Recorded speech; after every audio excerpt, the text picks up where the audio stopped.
Okay, so in this example, we're going to be talking about multiplying radicals, and in particular, higher order radicals. So in the previous video, we talked about multiplying square roots.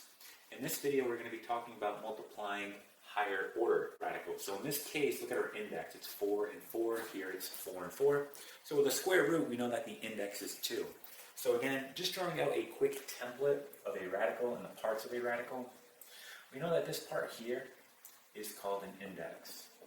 Okay, and if it's a square root, it'll be left blank.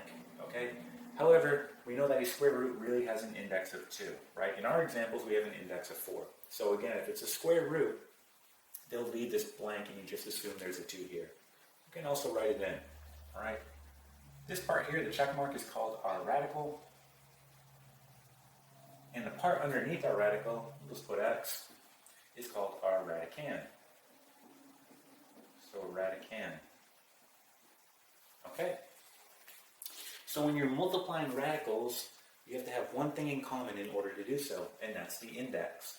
If your index is the same on your radicals, you can go ahead and multiply them. That's the only thing they have to have in common, right? The radicand doesn't matter if it's not the same. The only thing that has to be the same is the index, all right? So in both of our examples, we can see that we have an index of 4, so we can go ahead and multiply these, all right? So let's go ahead and do that. So just erasing this, let's do number 1. So again, our index is the same. It checks out. We can go ahead and multiply them. So we're simply just doing 9 times 9. So we're going to get the 4th root of 81. Remember, the index tells us how many of the same number we need in order to pull that number out. So in this case, I need 4 of the same number in order to pull that number out. So breaking this down using prime factorization, we get 9 and 9, 3 and 3, 3 and 3. Notice I have 4 3's.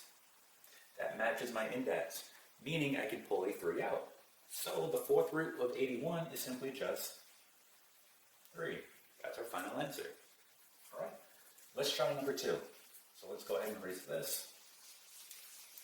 And just doing number 2, make sure your indexes are the same. That's your first check. They are. We're good. We can go ahead and multiply them. So let's work on our outside numbers here first. So 5 times 2, that's going to give us 10. So we get 10. Okay, and then we get the 4th root of, and then we're going to get here 32 times 2 is 64. Okay, let's work on simplifying this down. So again, I need 4 of the same number in order to pull that number out. Here I get 8 and 8, 4 and 2, 2 and 2, 4 and 2, 2 and 2. Okay, so looking here, I have 4 2's. That means a 2 can come out. These are going to stay behind. And when they stay behind, you simply multiply them. So 2 times 2 is 4. So what happens is this. I get 10. We pull out a 2, so times 2. And then the 4th root of 2 2's are staying behind, so 2 times 2 is 4. So our final answer is this. We get 20, and then the 4th root of 4. This here is our final answer. Okay, so that's multiplying radicals, and in particular, higher order radicals.